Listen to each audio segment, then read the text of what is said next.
Good good evening friends. मैं आज अनुराग सिंह फिर से आप लोगों के लिए इतिहास से संबंधित वीडियो का अगला पार्ट लेके आया हूं जो गुप्त काल से संबंधित है। अभी तक हमने देखा हड़प्पा सभ्यता से शुरू करके वैदिक सभ्यता, उत्तर वैदिक काल के बाद हमने देखा मौर्य काल, मौर्योत्तर काल, और आज हम गुप्त काल की शुरुआत करेंगे। पिछले 2 दिनों में आउट ऑफ स्टेशन होने के कारण अपने वीडियो अपलोड नहीं कर पा रहा था, इसके लिए क्षमा चाहता हूँ। आज से फिर से हम अपने इतिहास से संबंधित लेक्चर को कंटिन्यू करेंगे। तो आइए देखते हैं गुप्त काल से संबंधित वैसे प्रश्न जो SSC, UP PCS, Bihar PCS, MP PCS और यहाँ तक यूपीएससी में भी इनमें से अधिकतर प्रश्नों में से प्रश्न पूछे गए हैं। तो आइए देखते हैं पहला प्रश्न है कि मेहरौली में जंग रहित लौह स्तंभ किससे संबंधित है। मेहरौली दिल्ली में एक जगह है जहाँ पर एक निम्नलिखित शासकों में से किसी एक शासक ने जंग रहित लौह स्तंभ स्थापित करवाया है। ये देखते हैं कौन है उसका उत्तर। पहला चंद्रगुप्त मौर्य, दूसरा चंद्रगुप्त विक्रमादित्य, तीसरा समुद्रगुप्त और चौथा स्कंदगुप्त। तो इन चारों में से हम देखते हैं कि इसका उत्तर क्या होगा। इन चारों में से इसका उत्तर चंद्रगुप्त विक्रमादित्य होगा। चंद्रगुप्त विक्रमादित्य ने दिल्ली स्थित मेहरौली में स्थापित करवाया एक लौह स्तंभ जिसमें आज भी किसी प्रकार की जंग नहीं लगी है। इतने सालों से वो लगातार खुले आसमान के नीचे स्थापित है। आइए अगला प्रश्न देखते हैं। सेकंड प्रश्न है कि आर्यभट्ट और कालिदास किस गुप्त शासक के दरबार में रहते थे। आर्यभट्ट और कालिदास किस गुप्त शासक के दरबार में रहते थे। ये प्रश्न दोनों तरह से आ जाता है। कभी केवल आर्यभट्ट को लेकर पूछते हैं प्रश्न, या कभी कालिदास और आर्यभट्ट दोनों को लेकर प्रश्न पूछ लेते हैं। तो इस प्रश्न का हमें समझने की ज़रूरत है। ये प्रश्न काफ़ी इंपॉर्टेंट हो जाता है। तो आइए देखते हैं इस प्रश्न का उत्तर क्या होगा। इस प्रश्न का उत्तर ए चंद्रगुप्त प्रथम, बी चंद्रगुप्त द्वितीय, सी अशोक और डी ब्रह्मगुप्त। तो चंद्रगुप्त जो प्रथम है, गुप्त वंश के प्रथम शासक चंद्रगुप्त प्रथम, चंद्रगुप्त द्वितीय जो जिन्हें हम विक्रमादित्य भी कहते हैं, वो उन्हीं के दरबार में 8 विद्वान रहते थे, जिनमें से ये दोनों विद्वान भी शामिल हैं। अर्थात इसका उत्तर हो जाएगा चंद्रगुप्त द्वितीय या चंद्रगुप्त विक्रमादित्य। थर्ड प्रश्न हम देखेंगे कि सती प्रथा का प्रथम साक्ष्य निम्नलिखित में से किस अभिलेख से प्राप्त होता है। अच्छा, ये प्रश्न आप लोग ज़रूर इसको देखिए, क्योंकि ये वेरी वेरी इंपॉर्टेंट प्रश्न है। क्योंकि इस प्रश्न से इस एग्जामों में ये प्रश्न कई बार पूछा गया है, इसलिए इस प्रश्न को थोड़ा ध्यान से देखिए आप लोग। एडजस्ट कर देता हूँ जरा पिक को। ओके, तो ए भानुगुप्त का एरण अभिलेख, बी इलाहाबाद स्तंभ शिलालेख, सी स्कंदगुप्त का भीतरी शिलालेख और डी है पुलकेशिन द्वितीय का एहोल शिलालेख। यानी जो सती प्रथा का प्रथम साक्ष्य जो मिले हैं वो किस अभिलेख से मिले हैं। तो इसका जो उत्तर हो जाएगा वो भानुगुप्त का एरण अभिलेख हो जाएगा। ठीक है, अगला प्रश्न हम देखते हैं। प्रयाग प्रशस्ति का रचयिता हरिशेन निम्नलिखित राजाओं में से किसके दरबार का दरबारी कवि था। प्रयाग प्रशस्ति मीन्स होता है किसी की प्रशंसा करना। तो प्रयाग प्रशस्ति, प्रयाग में एक प्रशंसा लिखी गई, वो किससे संबंधित थी, अर्थात वो किससे संबंधित थी, किस राजा से, और वो हरिशेन किसके, उसी राजा के दरबार में रहता था। अब देखते हैं कौन सा राजा है वो, अशोक के, समुद्रगुप्त या फिर चंद्रगुप्त या हर्षवर्धन। तो आपको पता होना चाहिए या होगा भी। तो हरिशेन जो था वो समुद्रगुप्त के दरबार में रहने वाला कवि था और उसका दरबारी कवि भी था, और इसने हरिशेन ने प्रयाग प्रशस्ति की रचना की है, इसलिए इसका उत्तर हो जाएगा सी, जो कि समुद्रगुप्त के विषय में प्रशंसा की गई है। अगला 5वां प्रश्न है कि गुप्त काल में सर्वाधिक सिक्के किस धातु के जारी किए गए। धातु का नाम पूछ रहा है, सोने के, चांदी के, तांबे के या लोहे के। तो गुप्त काल में सर्वाधिक सिक्के किस धातु के जारी किए गए। गुप्त काल में सर्वाधिक सिक्के जारी किए गए ए सोने के। लेकिन आपको मैं बताऊं कि ये जो सोने की इसमें मात्रा थी वो कुषाण काल में जो जारी किए गए सिक्के उसकी तुलना में कम मात्रा थी। लेकिन सर्वाधिक यदि बात आए तो गुप्त काल में ही सोने के सिक्के जारी किए गए हैं।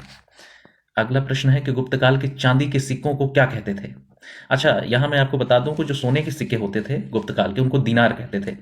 तो इसका एक ऑप्शन तो आपके लिए हट गया, सरल हो गया प्रश्न। दूसरा है रूप्यक, तीसरा शतमान और चौथा है करशापण। तो आपको देखना है कि गुप्तकाल के चांदी के सिक्कों को क्या नाम दिया जाता था। इसका उत्तर हो जाएगा रूप्यक।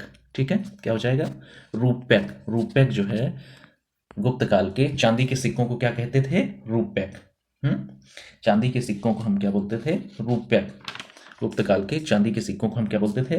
रूप्यक। ओके, तो और हम देख लें एक दो चीज़ें इसमें। तो चांदी के सिक्कों को हम रुपये कहते थे, लेकिन शतमान और अन्य चीज़ों के बारे में इसमें जो जो है उसको भी हम देख लें। तो इसमें जो है दीनार सोने की मुद्रा को कहते थे, वो तो हमने जान लिया है। और ये भी जान लिया कि इसमें जो है स्वर्ण की मात्रा कम होती थी गुप्तकाल में जो शुरू की गई। तो आगे हम देखते हैं अगला प्रश्न, 7वां प्रश्न। मेघदूत जो रचना है निम्नलिखित में से किस विद्वान की है? तो ये चीज़ बहुत इंपॉर्टेंट प्रश्न है, क्योंकि कई बार ये प्रश्न आ जाता है। दंडी की, कालिदास की, बाणभट्ट की या फिर वीर सिंह की? मेघदूत हो गया, तो ये हो जाएगा कालिदास की। इसका उत्तर भी कालिदास। आपको बताऊं कि कालिदास की अन्य कुछ रचनाएं हैं, जैसे कुमार संभवम और अभिज्ञान शाकुंतलम। ये चीज़ें कालिदास की रचनाएं हैं। और कालिदास संस्कृत के काफ़ी बहुत बड़े विद्वान माने जाते हैं, और वो चंद्रगुप्त विक्रमादित्य यानी चंद्रगुप्त द्वितीय के दरबार में निवास करते थे। अगला 8वां प्रश्न है कि गुप्त राजा कौन है जिसने विक्रमादित्य की उपाधि धारण की थी? अभी मैंने इसको बताया है, इसलिए प्रश्न गलत नहीं होना चाहिए कि कुमारगुप्त, स्कंदगुप्त, समुद्रगुप्त या चंद्रगुप्त द्वितीय में से वह कौन सा राजा है गुप्त वंश का जिसने विक्रमादित्य की उपाधि धारण की है। तो आपको ये तुरंत देना है उत्तर, क्योंकि अभी मैंने बताया है चंद्रगुप्त द्वितीय या विक्रमादित्य, चंद्रगुप्त विक्रमादित्य। ये बड़ा इंपॉर्टेंट प्रश्न है। दशावतार मंदिर निम्नलिखित में से किस स्थान पर प्राप्त हुआ है? तो दशावतार मंदिर देवगढ़, झांसी में, उज्जैन में, कालपी में या उड़ीसा में? दशावतार मंदिर का अर्थ समझ लेते हैं कि अर्थात भगवान विष्णु के 10 अवतारों से संबंधित जो मंदिर है वो दशावतार मंदिर है, जो कि झांसी, देवगढ़ झांसी में स्थापित है। और इसकी खासियत ये देख लीजिए कि जो नागर शैली है, नागर शैली उत्तर भारत में मंदिर निर्माण की जो शैली नागर शैली है, उसका पहला प्रतिनिधित्व अगर कोई करता है तो देवगढ़ झांसी का दशावतार मंदिर है। तो बहुत इंपॉर्टेंट प्रश्न है, इसको जरूर आप लोग याद रखिएगा, इंपॉर्टेंट प्रश्न है। अगला प्रश्न हम देखते हैं, 10वां प्रश्न। उत्तर भारत में नागर शैली मंदिर निर्माण की शुरुआत किस वंश के अधीन शुरू हुई? ये प्रश्न अगर आपको मिलाना आता है तो सरल होगा। गुप्त वंश, मौर्य वंश, कुषाण वंश या शुंग वंश? अभी हमने देखा कि ये किसके समय शुरू हो रहा है, गुप्तों के आसपास की बात है, तो इसलिए गुप्त वंश हो गया। और ये चीज़ इंपॉर्टेंट है कि किस मंदिर निर्माण की कौन सी शैली है, तो मंदिर निर्माण की नागर शैली। अगला 11वां प्रश्न है, लिच्छवी दौहित्र किसे कहते थे? यानी एक शब्द आया है वेदों में, यदि आपने ध्यान दिया हो मेरे शुरू वाली क्लासों में, तो उसमें मैंने एक शब्द लिया है दुहिता। दुहिता ऋग्वेद में लड़की को बोला जाता था, क्योंकि वो गाय से दूध निकालने का काम करती थी, इसलिए दुहिता उसको बोलते थे। उसी शब्द से आगे चलकर दौहित्र शब्द आया।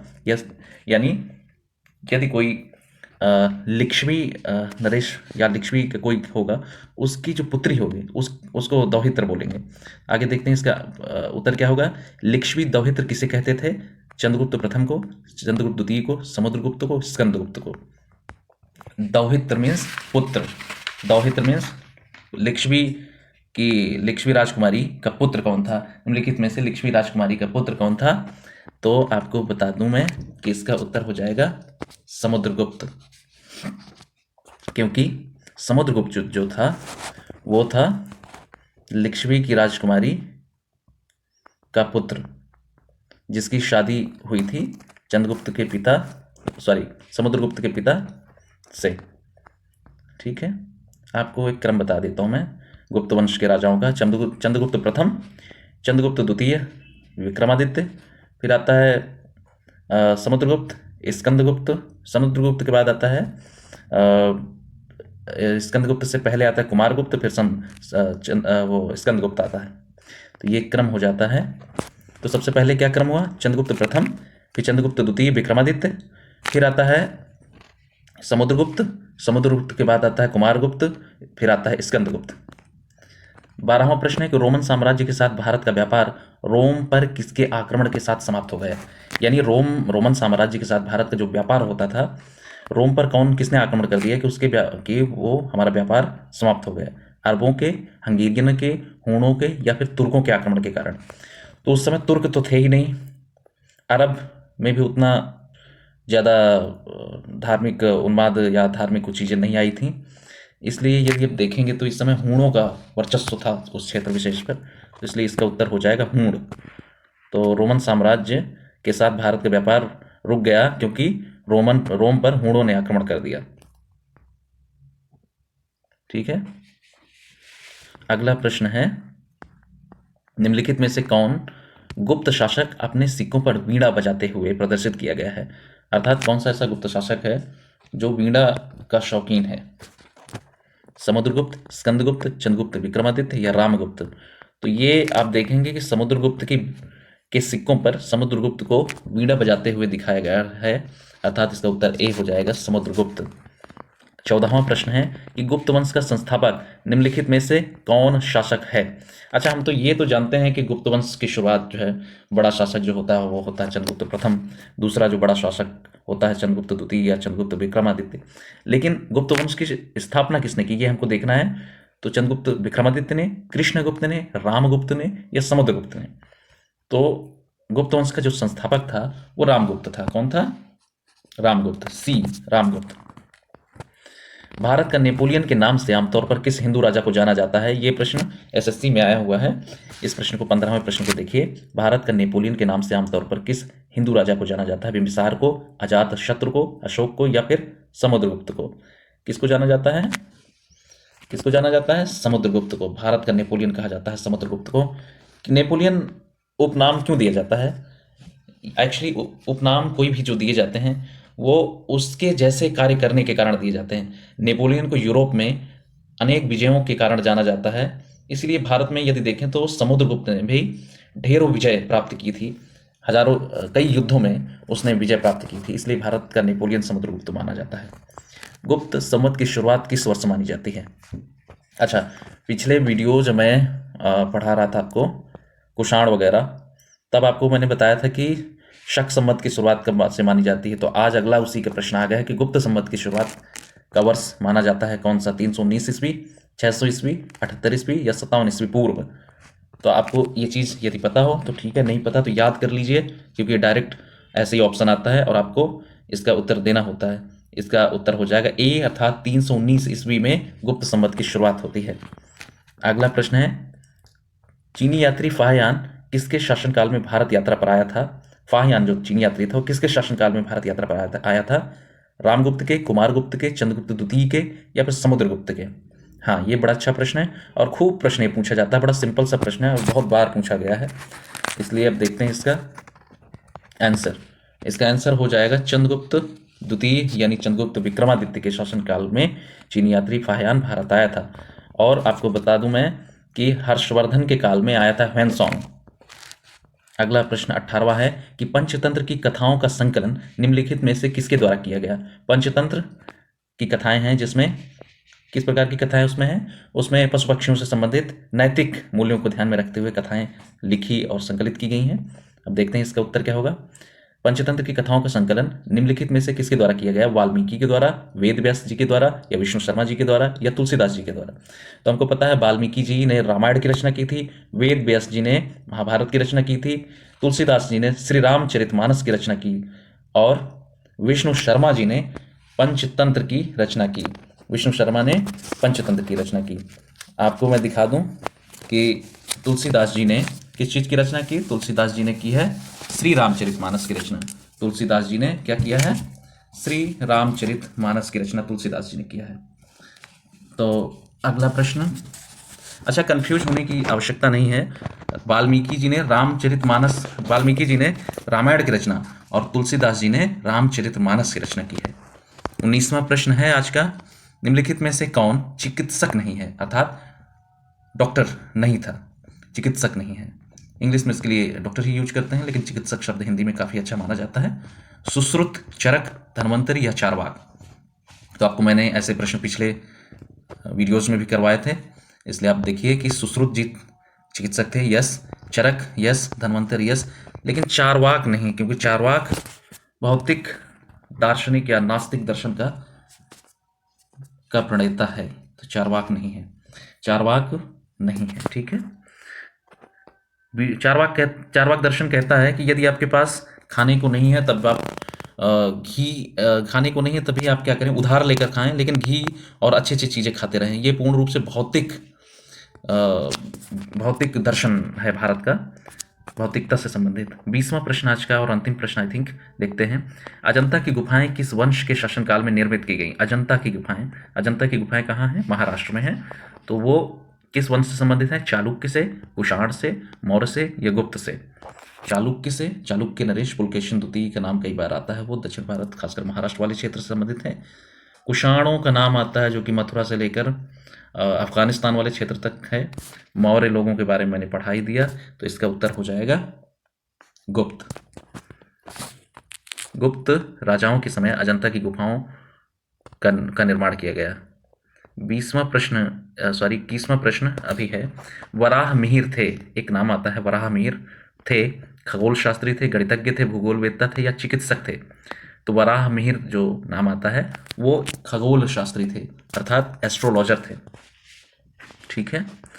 तो आज 21 प्रश्न थे और सारे के सारे प्रश्न वेरी वेरी वेरी इंपॉर्टेंट। इनमें से हमेशा प्रश्न हर एग्जाम में आते हैं, छोटे से लेकर बड़े एग्जामों तक, इसलिए आप लोग इन प्रश्नों का ध्यान रखेंगे। और आज से हम फिर से कंटिन्यू करेंगे। अब मैं वापस आ गया हूँ, हम पूरे इतिहास को छान डालेंगे, सारे के सारे इतिहास को देख लेंगे, छान डालेंगे और सबको सारे लोगों तक प्रश्नों का एक संकलन पहुंचेगा। तो अब आज के वीडियो को यहीं समाप्त करते हैं। नमस्कार, जय हिंद।